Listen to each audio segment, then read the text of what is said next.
నేనొక హిందువుని.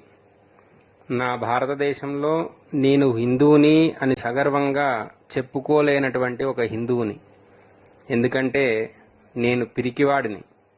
నేను హిందువునే, పరమ దైవభక్తుడిని కూడా, కానీ పిరికివాడిని. దేవుడిని గాఢంగా నమ్ముతాను, ప్రేమిస్తాను.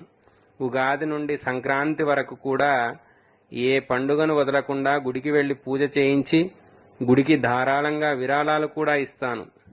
నాకేదైనా పని కావాలి అని అనుకుంటే విపరీతంగా ఖర్చు పెట్టి హోమాలు చేయిస్తాను, యాగాలు చేయిస్తాను, దాన ధర్మాలు చేయిస్తాను. కానీ నా ధర్మాన్ని, దేవుడిని ఎవడైనా కించపరుస్తే మాత్రం చేతకాని వాడిలాగా నోరు మూసుకొని కూర్చుంటా.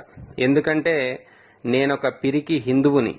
నా ధర్మం పరమ పవిత్రమైనదిగా చెప్పినటువంటి గ్రంథాన్ని చదువుతా.